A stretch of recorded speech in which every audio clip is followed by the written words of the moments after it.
two other quick definitions. We often throw the term around corporate veil and charging order. And so before you decide which entity you need and how many and all the rest, we need these two important definitions. What is a corporate veil? What it does is it protects you from the business. Let's say the business is sued. Okay, so you see on your screen a lawsuit comes down and it names the business as having done wrong. What we want to do is we want to build a brick wall, a barrier, if you will, a legal barrier between you and your assets and that business. We don't want that lawsuit to come after you, and what we want to do is we want to contain all the risk. We want to shield all the officers, directors. We want to attract all of the risk inside of that business and then contain it. What we're looking for is a state that has really good corporate veil protection. And we're also looking for entities that have that offer that offer corporate veil protection. And the entities that do that are corporations and limited liability companies, so LLCs. Limited partnerships do not offer corporate veil protection. Trusts don't always often corporate veil protection.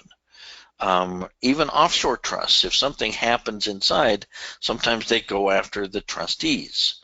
IRAs don't always offer corporate veil protection, especially in the state of California. If something happens inside the IRA, they go after the trustee, and they'll go after the owner of that LLC. I'm sorry, the owner of the IRA. So corporate veil, if you're looking for strong corporate veil protection, the entities that offer that are corporations and LLCs. How you maintain that corporate veil is by maintaining all the corporate formalities, not commingling funds. If your corporation requires minutes and meetings and resolutions, then you better do them. If it requires that you file stock certificates and stock ledgers, then you need to do that to keep your corporate veil protected. You keep a separate set of books and you pay your taxes on time, and you play the game so that you have good corporate veil protection. But don't expect corporate veil protection, let's say, out of a limited partnership, because it's not going to happen. It's not designed to do that, or a trust. Okay, there's another term that we throw around often. Examples of businesses that need strong corporate veil protection. And that's any business that I don't know why you would ever set up a business and not want to protect the owners and the officers. So you name your business, and every business that I can think of, you want good charging order or corporate veil protection. You want it to contain the risk. All right, so then there examples of business that don't need strong corporate veil protection, and I put up a little slide that says zip, nothing. That doesn't exist. Every business wants good corporate veil protection. Okay, now let's move on to charging order protection. It's very, very different because the direction is coming differently. In this case, let's say the lawsuit comes down to you personally. Our goal now is so you get sued. What we want is we want a legal barrier that protects your business interests and as well as your assets from you. So the charging order protects the assets from you. The goal here is to protect the assets. The goal is to protect the business interests. I have an interest in this corporation, I have an interest in this LLC, and you don't want that affected by a personal lawsuit. You don't want to, if I run over somebody when I'm driving my car, I want my business interests and my assets protected. Now you'll notice that the difference is the direction of the lawsuit. Who's getting sued? It wasn't the in corporate veil protection, the business was sued. Now you're being sued, and we're trying to protect it the other way, the other direction. I hope that makes sense. The best legal entities that do that are limited partnerships and multi-member LLCs. You'll notice corporations is not on that list. Trusts are not on the list. And corporations, a lot of people will use corporations, but if, let's say I sued you, I'll be the bad guy here. I sue you, I get a judgment against you. You have all your assets in a corporation. The vulnerability to that plan is that you own the stock in that corporation personally. That's one of your assets. And as a judgment creditor, that stock now becomes vulnerable to the lawsuit. So I take over the stock. I now control all of the assets, and I liquidate them to satisfy the judgment. See, the corporations don't offer charging order protection. Now, I'm giving you general rules. Every time there's a rule, there's always an exception. Nevada is the exception. Nevada does offer charging order protection for corporations, but as a general rule, corporations don't offer charging order protection. So we use the legal entities that protect you from both sides. Charging order. Businesses that needs really good charging order protection would be anytime you've got valuable assets in there. You remember, what we're trying to do is protect the assets from you. You get sued, I don't want them to come take my real estate away. I don't want them to come take my cash accounts and my savings, my brokerage accounts, my equipment, my intellectual property. I want a strong barrier there. Now, there are some businesses where I don't need good charging order protection. That might be a real estate management company. Well, the only thing that the business owns is a computer, a ream of paper, a printer, a cell phone, but there's no real assets in there. Or let's say I've got a little massage therapy business. Nobody really wants that business. If they took over all of the ownership of that, then they would have to run the business. They're not a massage therapist. Without me running the business, they really have nothing to do, like a handyman. Or I'm doing some internet sales, but it's all tied to me. If it's tied directly to you personally, and I take over your interest in this, I'm sorry, you'll just walk away and I've got nothing there. And so there are some businesses that really I don't need good charging order protection for that. But whenever there's assets involved, I'll always want good charging order protection. If it's just services and without you there, I don't need that. All right.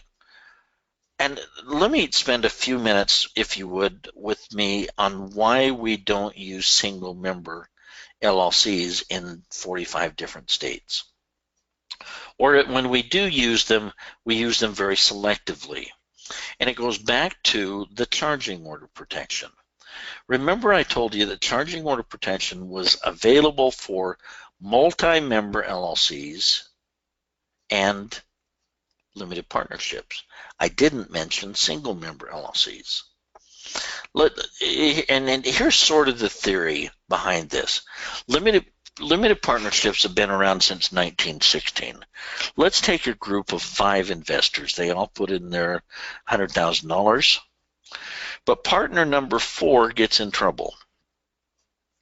Partner number 4 does something wrong, or he's accused of doing something wrong. Either way, he has a lawsuit and he loses. Now he's got a judgment against him. Would it be fair to partner number 1 and 2 and 3 and 5 if we came in and took all the assets out of that partnership? Well, no, they didn't do anything wrong. Partner 4 did, or at least he lost the lawsuit, but it wouldn't be fair to the other partners. There's innocent victims in there. And so the theory has always been, no, you cannot as a result of number 4 getting in trouble, you can't come in and take all the assets out because it would hurt innocent victims.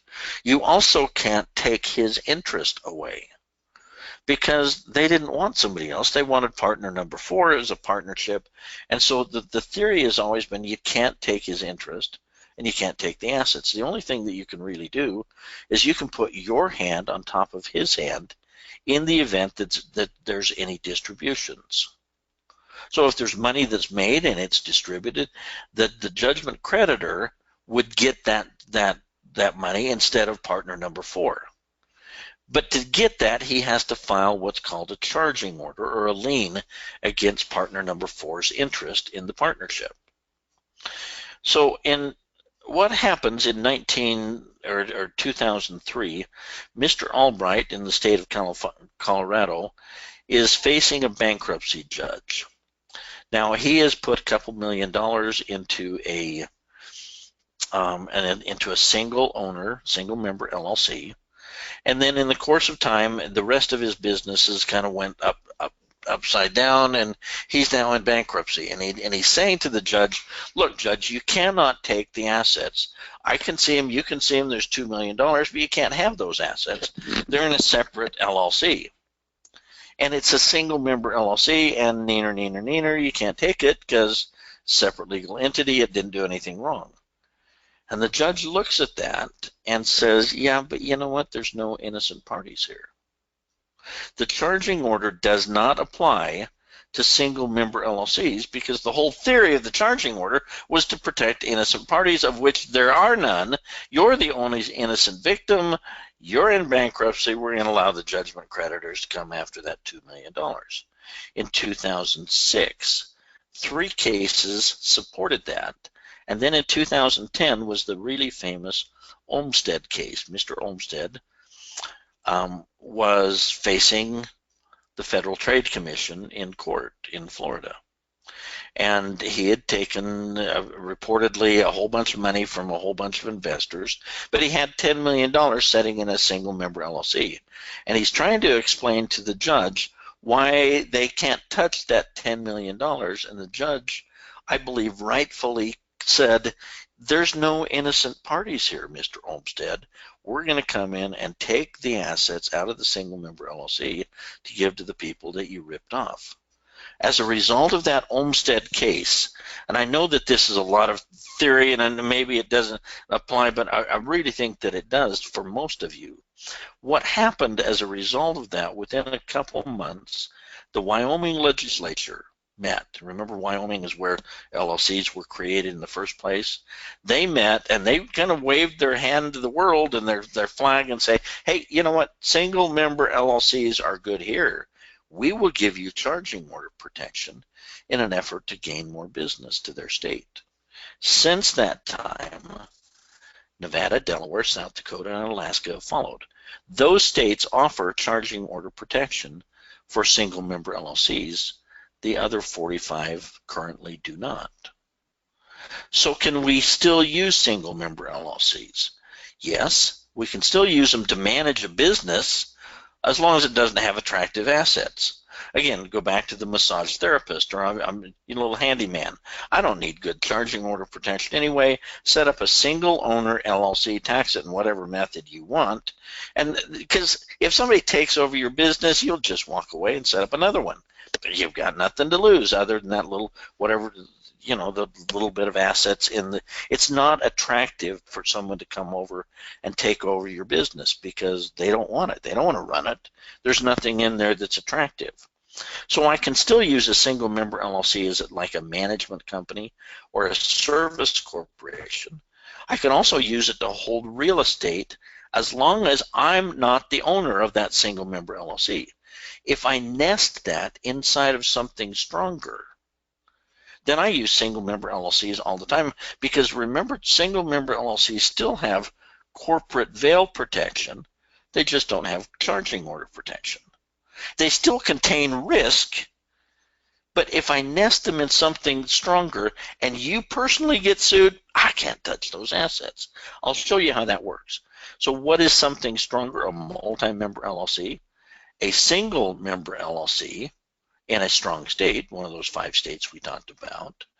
Maybe a self-directed IRA or self-directed 401k, or some type of a pension plan. Irrevocable trusts offer good charging order protection. As long as I've nested that single member LLC in something that's strong that I can't, judgment creditor can't get to, offshore trusts are great, then single member LLCs can be used often.